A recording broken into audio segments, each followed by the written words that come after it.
an original MCM production.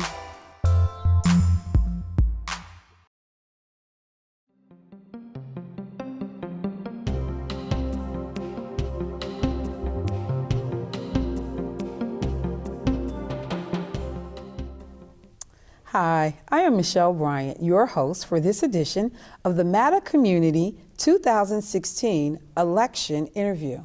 My guest today is Chevy Johnson, a candidate for the 2nd Aldermanic District. Hey, Chevy, how you doing today? I'm doing all right, Michelle. I'm glad to be here. Thanks for having me. Thank you, thank you. I know it's busy, and we certainly appreciate you taking time out of your schedule, hopping off the campaign trail for just a breather to come in and sit down and talk with us.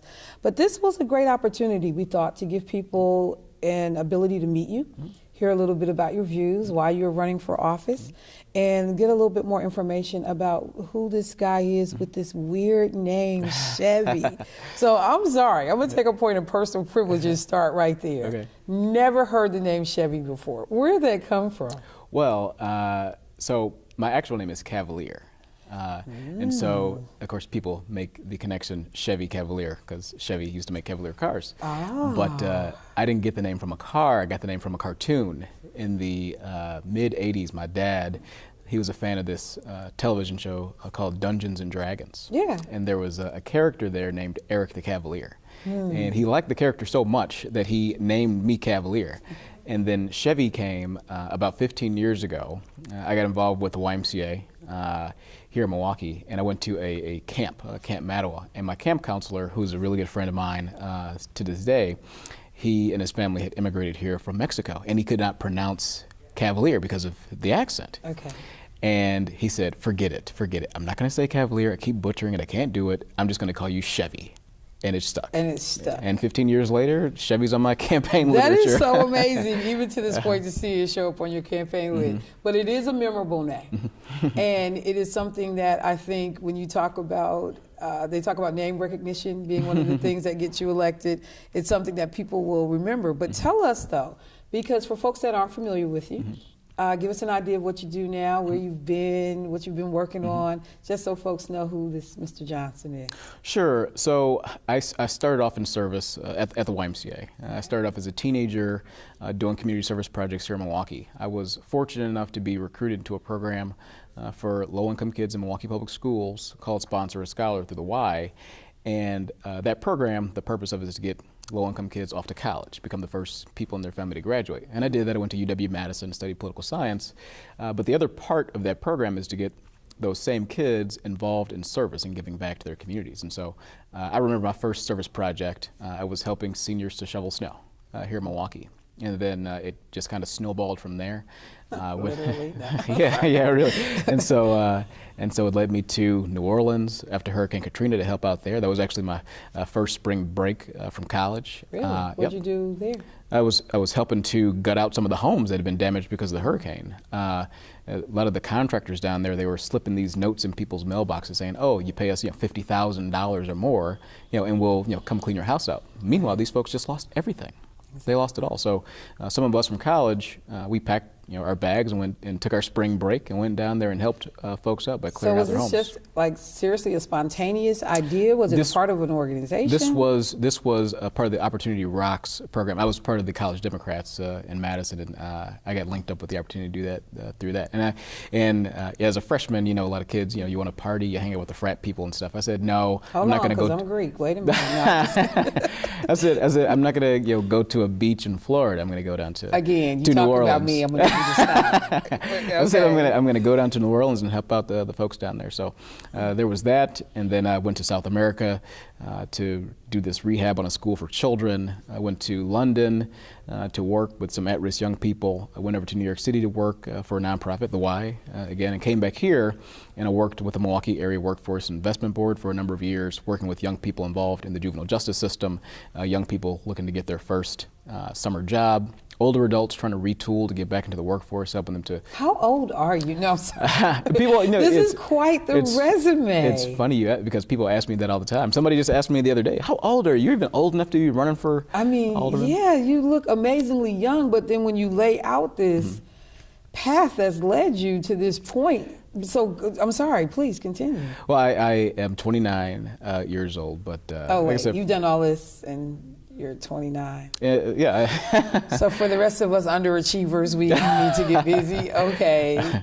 So so it did all those things, and then the work with the WIB, and then in 2013, Mayor Barrett, he caught wind of the work that I was doing, and he came to me and recruited me to come into his office to do some community outreach work. And I worked with the faith-based community, I worked with the African-American community, worked with block watches and groups like that on behalf of the mayor. And then the opportunity presented itself for me to run for alderman in the 2nd District. And here I am today. And I won the primary election on February 16th. I think pretty convincingly. Had about 40% of the vote in a 5-person contest. So we're looking to continue on working hard and win the general too. Now, is this your first run at office? This is not my first run at office. When I was first recruited into that program at the Y, and I started doing service and giving back, I found that doing service to the community was something that I really, really enjoyed to do. And some people, they think and they say, well, how can I continue to make a difference every day? And for me, when I was 14, I said, service through government is the way that I can give back to people every day. And so I had my eye on running for office for a long time. And when I graduated from college, there was an opportunity that presented itself on the county board, and I said, "Oh, this is my chance. This is the one chance that I'll ever get to get in." Little did I know I was young, but I jumped into the race. I was an idealistic kid, and wanted to make a difference. I jumped into the race, and I lost. I lost pretty bad, as a matter of fact. But Experience is the best teacher, though. Yeah, it is. But exactly. I guess we got a different result this time. Yeah, so. I was dead last in the primary in my first run, and now I'm number 1 in the primary on this time. So. Well, I think that that's an excellent segue into the concept of why do this. I mean, you have talked about living abroad and living in cities that are considerably larger than Milwaukee or have, some people would argue many more options. And so first, are you a Milwaukee native? I am. Okay. So I guess that kind of can feed into maybe the response then, but why here? Why serve here? What drew you to wanting to work in Milwaukee? Well, this is my city. This is my home. I love it. I've had the privilege and the pleasure to travel across the country from the East Coast to the West Coast, from the Great Lakes to the Gulf Coast, and across the world, to Europe and to South America and so many places. But even when I was younger and leaving, one of the best parts about traveling was flying back in and seeing Milwaukee skyline. Wait, what? I'm sorry, the 4 little buildings? I know. Because it drives me crazy. It ain't the big, I'm trust so me. excited that the Northwestern Mutual project is happening, so I get another tall building in our skyline. It's killing me. I'm with you. I'm with you on that. I mean, I remember flying to New York for the first time. I was like, man, look at that. That's awesome. That is awesome. But I still enjoy seeing it. We do have our own level of charm now. Because it's home. Right. Or, if you're driving and you're coming back and you go over the home bridge and you see the sign, "Welcome to Wisconsin, Milwaukee County," and then you drive over the home and you see downtown, you're like, I'm here, I'm home, I'm back. Except for that brown sign when you come in on the interstate. When you get elected, I'm going to need you to do something about that brown. Yeah, I know that's a state issue, but I'm going to need you to write a letter or something. I know what you mean. All right, well, let's fast forward then to what it is that you want to get done. Because you are coming in behind potentially Alderman Joe Davis, who has a long storied history in the district. And he talked about challenges as he attempted his mayoral run. And so what's the work? Day one, you need to get to work. What are you looking to do? The things that I'm looking to work on as alderman are public safety.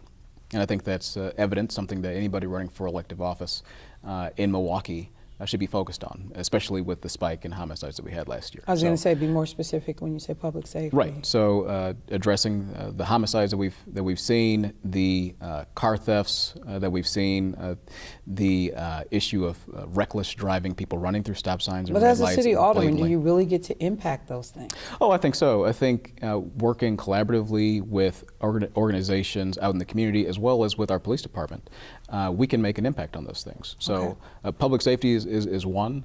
Infrastructure investment is another one. When I can tell you, when I was knocking on doors in the summertime, and even today, still it happens, people are upset about the condition of their roads. Especially because my car is tore up right now from a pothole, city of Milwaukee. Hey, I keep having my moments. Go ahead. I can tell you, the car that I've got now, I was driving back home from City Hall one day, and I hit this pothole that I didn't even see. I guess it was bigger than I thought, and it just my tire exploded. Wow. It just went away. It was no longer there. Same. So we might have hit the same pothole. Literally, my tire. No, so I know exactly what you're talking about. But people are upset about that, and they want to see some changes done. So in my district, 91st Street and Fond du Lac Avenue are some of the areas specifically that people say, hey, these are in terrible shape. We want to see them improve. Give us a quick kind of overview. What does the district look like? What's the boundaries? Sure. So I'll give you the rough sort of boundaries. So it's basically Capitol Drive on the south, it's Mill Road on the north, 60th Street on the east, and it runs up Appleton to 107th Street on the west. How many folks are we talking? That's a pretty dense area. It's actually by population the largest aldermanic district. And they're all pretty, they're kind of equal, but the second district actually has the most. It's about 41,000 people who live in the district. Some of the landmarks that some folks are familiar, there's West Lawn is there, the Goodwill over on 91st and Fond du Lac is in there. James Madison High School is in there. Marshall High School is in there. Midtown Center is in there, and it's just on the other side of Appleton. From glad you mentioned Midtown then, because we need to circle back. Okay. So just on the other side of Appleton from Timmerman Airport. Okay. So folks are interested in seeing some work happen. Other areas though that you talk about, you said something about, it made me think of what was happening in Flint, Michigan, by way of the older homes and the pipes to get water to and from these houses. Have you thought much about that? Because it seems like that is something that's going to be a burgeoning problem. Right. And I think that, of course, with the issue with Flint, people see that happening, and then they, of course, and rightfully so, begin to question their own sources of water.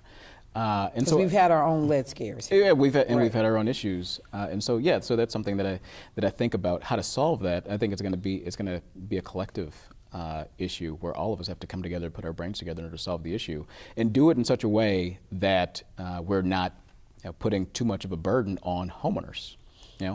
Yeah, because I'm still trying to reconcile that these folks were expected to pay water bills for water they could not use. But I digress. So other things that you would be interested or you see as an issue or concern for Milwaukee? Yeah, and one of the last sort of big pillar of my campaign has been economic development and working to make sure that we grow business, working to make sure that we connect people who live in the city with job opportunities wherever they may be. How does that get done, though? I mean, frequently I have people talk about growing business, economic development, but what does that look like? How does that manifest itself? I mean, where do you start? Well, I think that for us, for our not just the city or our county, but our region over the course of the last several years, we have not done the best job possible of making the connections between jobs in the WOW counties. It's lingo from my workforce development days. I was going to say, what's the WOW county? Right, it's workforce development lingo. The Waukesha, Ozaukee, Washington counties, and the availability of jobs, family supporting jobs that are available there, and people who live here in the city who may used to work, who maybe at a time worked at a place like A.L. Smith. Or Tower Automotive or places like that where they have manufacturing skills, but they just don't have the access to get to some of those places. And so we need to do a better job, I think, collectively, not only as a city or a county, but as a region, in order to make the connection, because it's ships passing in a night, right? Is you got these opportunities here and you got people who need the jobs. And I see it as, if we can connect those dots, I see it as a win for everybody. It's a win for those businesses because they now have a larger talent pool from which to draw talent, and they don't have that talent pool in their communities themselves. It's a win for the people because because they need the work, right? But do we do much to bring business to Milwaukee? Because whether we're talking about bus lines being extended out into these suburban counties or districts, you know, sometimes this is still a 1.5 hour bus ride potentially for someone. Do we ever see Milwaukee bringing business directly to Milwaukee that folks get to drive 15 minutes to work, 20 minutes to work, or is that a thing of the past? No, I don't think that is a thing of the past. I think it's something that we have to work on too. See, I'm a person who thinks that we can walk and chew bubblegum at the same time. You know, we can, novel concept. But we can we can work on that because it's there, right? That's something that I believe is tangible. As far as drawing business here, that's something that we have to work on too. And I think that Milwaukee is positioning itself, and has been for some time, to be the leader, the global leader in water technology. I mean, we're working on a second building for water technology. And so talk about economic development in that sort of scheme. What I'd like to see is for us to, if we're going to spend millions of dollars to build up this industry sector, we should work to make sure that the kids in Milwaukee Public Schools have the opportunity not only to build the buildings, but also to be the professionals occupying those buildings. So there should be better correlation there. So there's that piece with water technology and grow on that and having those opportunities here in the city that people can access. Then too, I think that it's important that we make sure that the economic development toolkits at all levels of government, even outside of government, are streamlined in such a way that, you know, somebody looking to start a business and create jobs, that they don't have to encounter so many barriers. Economic development toolkits, what are we talking? We're talking about micro lending. We're talking about the city's white box program. Well, we're talking about. Back up. What's the white box program? The white box program is a tool that the city of Milwaukee uses, where the Department of City Development, works with, say, an entrepreneur or somebody looking to renovate a space for business use. So it gets it ready for business use. Okay.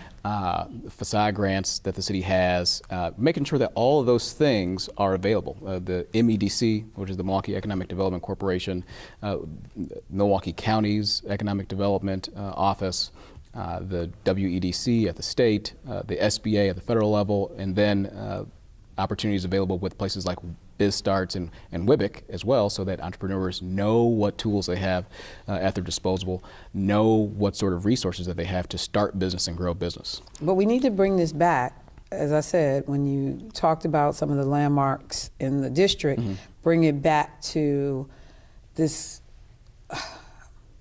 the frustration that we have with unemployment, particularly in that particular district. African American unemployment, African American male unemployment in particular. Do any of the things that you've talked about play out in terms of African American males being able to move where they are in terms of employment right now? Yeah, I think so. So let's just start from the top. We'll talk about making sure that there are lines that connect people who live in the city and need access to jobs that are in the outlying areas. Some people end up in a situation where their license is suspended sometimes before they even get the thing, right? There are issues, where people travel outside of this city or this county, and they, have encounters with the police, right? So making sure that there are linkages for people who don't have a license and can't drive out to those jobs. So that's one. We talked about the economic development toolkits being available for entrepreneurs. And them being able to grow and create jobs, that is something that would happen in the city, right?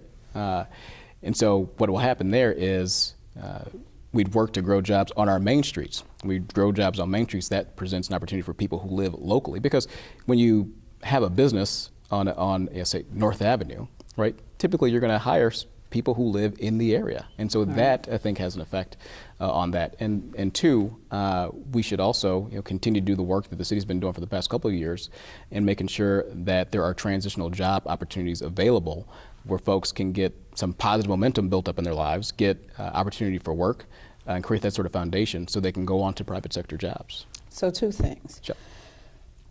The loss of Walmart in the Midtown area. We had already, lost Lowe's before that, Target. It just seems like that's a really difficult area to maintain a business. I think we still have Pick and Save in that. Pick and Save is still there. And I think that's the only national retailer in the area. What do we do to either attract those businesses, to maintain those businesses? Because again, we are at a situation where folks in the district have to travel considerable miles to be able to access some of these very basic services. So ideas and thoughts about that? Well, I mean, gosh, I go to Midtown. I shop at Midtown. The Pick and Save. That's where I'm going probably soon after this interview. You calling me for dinner now? As a matter of fact, to do some grocery shopping.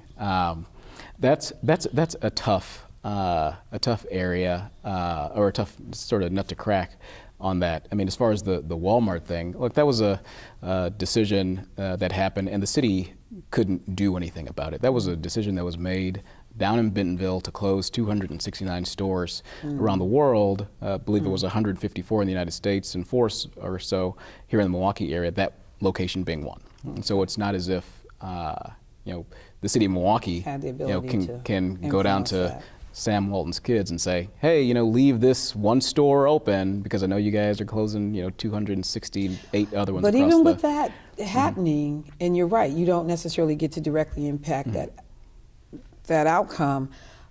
But again, we've seen a revolving door in that community. It's nothing I know we can address today. There's no answer necessarily today. But I know it's something that viewers would probably say, this is a big burden. Right. And you had mentioned just before we talked about this, people having to travel further out in order to do their shopping and things like that.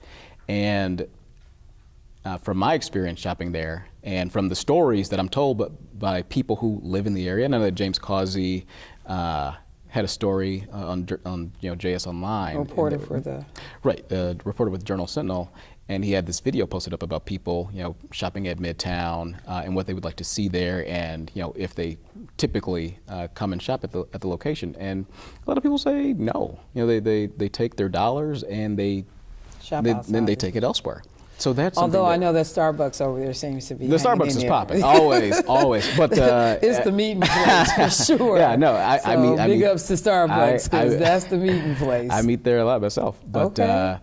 Well, I want to be able to move us a little bit more as we begin to kind of wind down, but to talk about additional ideas, whether they be fresh ideas that you have for the city, things that we may not know about you that would influence or impact our desire to go out and vote for you. Please take an opportunity to kind of talk about that. And we only have a couple of minutes, so talk fast. Sure. But talk about that. So some of the ideas that I have and that I'd like to work on as far as impacting the district and the city, I want to be an alderman who gets back to the basics, something that people at the doors, they tell me that they haven't seen in some time. They haven't seen an alderman who comes to their door constantly on a consistent basis outside of just election time. And that's a commitment that I've made to folks, and that's something that I definitely want to do. As far as creating jobs in the business development piece, look, I'm willing to work with anybody in order to do that. And so when you talk about economic development, I'm talking about making sure that we streamline those economic development toolkits at all levels to make sure that entrepreneurs have access, to make sure that we're growing jobs in our neighborhoods where they need to be. I want to work to make sure that our neighborhoods are connected. And when I say that, I mean not growing just traditional block watches, but also working to make sure that we look at advances in technology and use things like Nextdoor. So because everybody can't go to a sit-down block watch. Some people work, some people just don't have the time and aren't able to make that commitment. And so I want to make sure that if there's something happening in a neighborhood, that everybody in that neighborhood is able to know. And so I want to connect them online. I also want to work as alderman to make sure that I'm going into neighborhoods myself to connect people in the way that it used to be.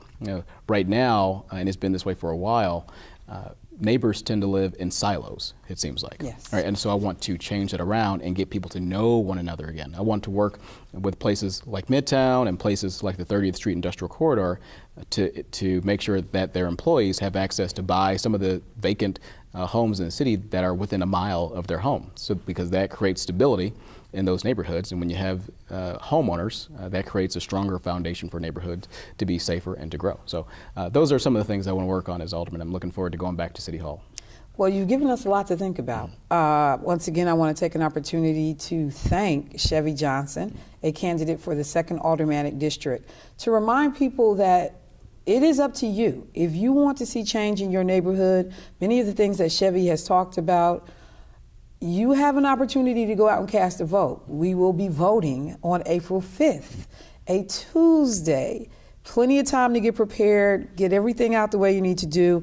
It'll be interesting to see if you are successful in your venture, that you and your boss now become, I don't know. Former boss. Oh, you don't? Oh, okay, that's right. You've already resigned your position. Away. Okay, so you have an opportunity. Once again, Chevy Johnson, thank you so much for joining us today. Thank you. Thank you.